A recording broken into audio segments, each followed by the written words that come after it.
Hi everyone, today is my second in a series of 4 tastings, courtesy of my friend Bourbon Barry. Bourbon Barry, thank you again so much for these wonderful samples, and if you're not following Bourbon Barry, you definitely should. Definitely check him out, he's got wonderful, amazing content. So the sample we're going to try today is a very unique one, at least to me it is. We're going to be trying New Riff Malted Rye 6-year 100 proof. Now, this is unique for a few reasons. First of all, let's just talk about the distillery. New Riff Distillery. I've only tried one expression from this distillery, and it was their, I think it was their basic, it was a sample actually, it wasn't even a full bottle. It was their basic single barrel. I had it quite a while ago, and to be completely honest, full disclosure, I did not like it. There was some off taste to me. It was just something that I can't put a finger on it, but it was just like, no, I'm not having this again. And I haven't since then. I've been thinking about trying another expression. Well, here's a great opportunity, because not only is it from that same distillery, but it's something that I've totally never tried before and not even familiar with, and it's a malted rye. So let me just back up before I get to this. In terms of the New Riff Distillery, I think it's been around since 2014.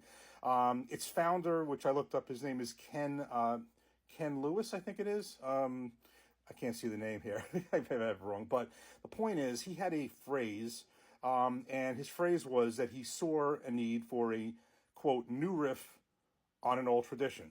And that kind of is kind of like, the old tradition of making whiskey, let's do it a new and different way. And I for better or worse, that last one I tasted definitely lived true to that. But this is definitely something unique, because a malted rye. Now, if you think about malt, you're thinking malted barley, which is generally the in a heavy majority of cases, that's the third grain. In typically let's just use a bourbon. You usually have corn, the primary. You'll have rye, and you'll have malted barley, or if it's a rye whiskey, malted barley is generally the third grain and the only one that's malted. In this particular case, you have the rye that's malted. So I think that that's actually very, very unique in and of itself. So just a few things about this. This is 100 proof. It is a bottled and bond. I think there's a whole bunch of their products that are, but this is a bottled and bond. It is 100% malted rye grain. Now, I'm going to explain more on that in a second. It is aged 6 years. And basically another phrase that the founder said, which will kind of go into this, is that he found it's basically a malted whiskey first and then a rye whiskey second. Okay, so basically the heavy emphasis is definitely on the malt. And just in terms of malt, it's malted rye, just like any grain could be malted. So generally it's the barley that's malted. In this case, it's the rye that's malted. And it's basically a process, the malting process, and it generally is supposed to kind of mellow out the grain, it's supposed to alter it, I guess, and improve it. I guess that's the best way to say it. So that's what's done to barley normally. In this case, this is done to the rye here. And it's supposed to, I guess the best word is to say it improves and refines it. I guess that's a better word. So basically, I'm expecting that what I'm going to do when I pour this in is, now a rye grain generally adds some spice to it. So either that, you would think a rye grain with basically 100% malted rye would be very spicy in terms of like 100% of a 100% rye whiskey. But with the malt, I'm going to think that it's going to kind of mellow it out a little bit. And maybe that's just my own phrase. So let's pour in a glass and see what it really does. Okay, so we have this all poured up. I did the usual 1 ounce. Again, I can't say enough times how impressed I am with these sample glasses that Bourbon Barry sent me from Liquid Ministry with the logo on the front and these really cool measurements on the back. So we're going to take half of this, 1 ounce. It's a 2 ounce sample. I know Bourbon Barry recommended that I let this sit in a glass for 10 minutes. That's what I did. It's just about that. The interesting thing is, it's funny because I'm just thinking about this as I was letting it sit in the glass. This really is a true mixture of an American single malt and a rye whiskey. And it's just because basically, I think this is very unique. I'm going to get right into the nose. I couldn't help when I was pouring it. I did notice that. And the first thing I noticed when I gave it a nose was, it smells like an American single malt. It's really sort of that rye/American single malt blend, because an American single malt is 100% malted barley typically. And this is 100% malted rye grain. So, but what's catching me in the nose if you blinded me, this is definitely coming out more as an American single malt, or more as a single malt in general. Again, American single malt, not the peat of Scotch, but just American single malt, smelling the malt. But that's the barley. This is a malted rye grain. So I guess what I'm saying is that malt smell is coming off this. What else I'm getting? I'm getting some fruit. That's pretty much what's coming out to me right now. I'm not getting ethanol, not getting oak, just getting light, kind of nice fruit flavor, but definitely a malt. So I think we should get right into this. Let's give this a taste. Cheers.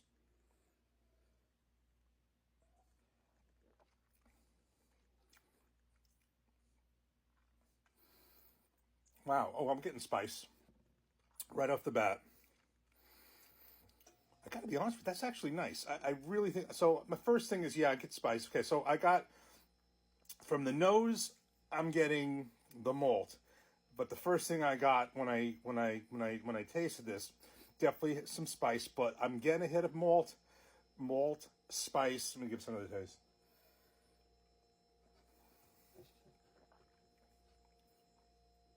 Yeah, definitely a malt, a malt and a spice. So right there, immediately, my first two reactions are hitting on both the two main aspects here. We got the malt and the rye. Um, I don't know if it's. I'm not gonna. I'm trying to think if it's really how it's refining and mellowing out the rye. But I'm gonna give one more. All right, I'll put it this way. I have not, in all fairness, I have not tasted a 100% rye whiskey, meaning it's just rye grain. There's no corn in it. There's no and nothing. Um, but my assumption, I have tasted rye whiskeys, which were some majority being obviously rye whiskey has to be 51% rye, above that in the 70 maybe 30% corn, and they were pretty sharp. This is not as sharp in terms of really overwhelming spice as I would expect from what is 100% rye. It's just that it's malted rye. It definitely has. It is a pretty cool. I guess this is definitely not as sharp as I would think it would be.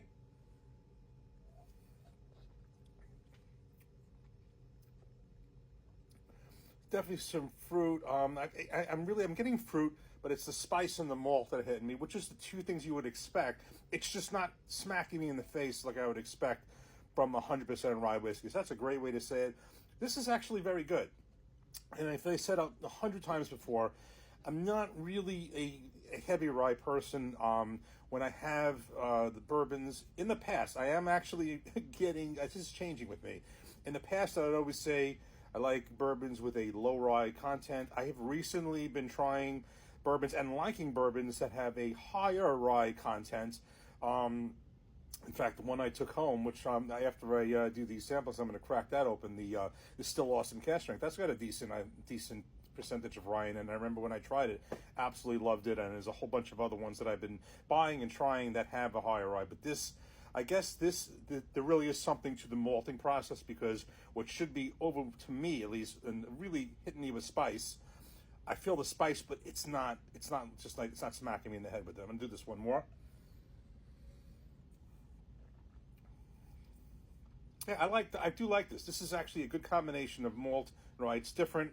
It's way different than stuff that I try.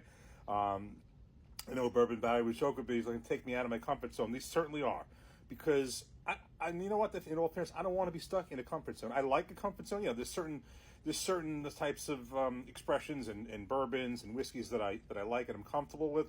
But you know what? I haven't minded stepping out of that. And in a lot of cases, it's gotten me to at this point enjoy higher rye whiskeys, and so this is a good one.